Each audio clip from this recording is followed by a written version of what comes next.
การพระอาจารย์ท่านเจ้ามหาชมชาตินี่เราชาติตาปัญโยลูกศิษย์พระพุทโธ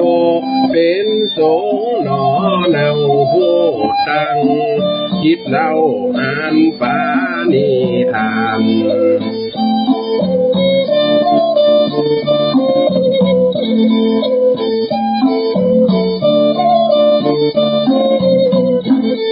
จะทำโครงการด้วยปฏิญาณตั้งมั่นธรรมา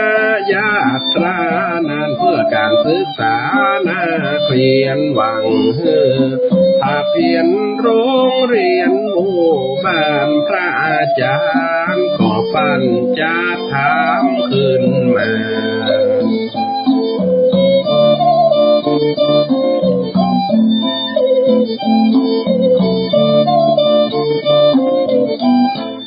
นับตั้งเดือนกุมภาวันที่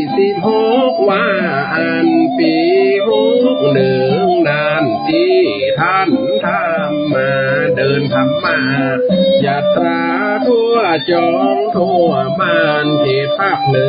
อเฮานั้นโดยจิตวิญญาณ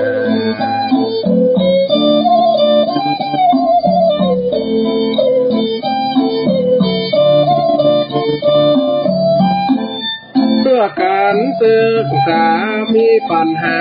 ต้องแก้โรงเรียนย่ำแย่ขนาดเล็กเมืองปานท่านพระ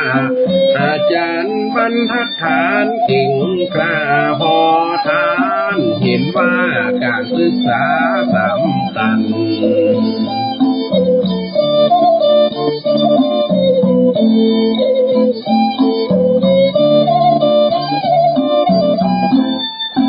ดงถึงวันฮ้อนหนาวก็สู้บ่มีไว้เป็นคู่ก้อยเดินทางไปโพดแถวเจียงแสนเจียงไฮ้เมืองแป้เมืองน่านถึงบ่เม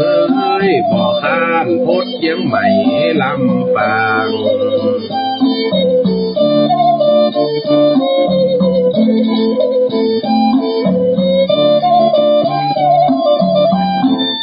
ละปุนเมืองผังท่านก็ไปจุนในแดดย้อนจะไม่ฝนจะตกจะห้ำท่านก็ตรัสตำโปรดสถาโยมญาติโดยความสามารถสองเท้าก้าวเดิน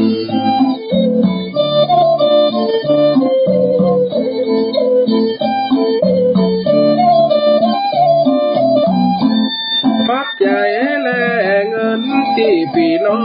งเหนือใจท่านตั้งใจมอบไว้เป็นกองทุนนักเรียนไว้อ่านไว้เขียนอุปกรณ์ต่างๆได้น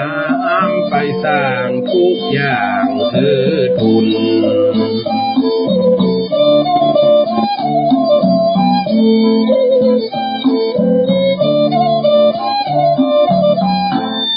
จะได้ทำบุญทอดผ้าป่าว่าอ่านวันที่24นั้นเดือนพฤษภาเจิญมุนราศรัทธามารวมกันได้วัดบ้านโพธิ์ท่านไทยในจังหวัดลำปาง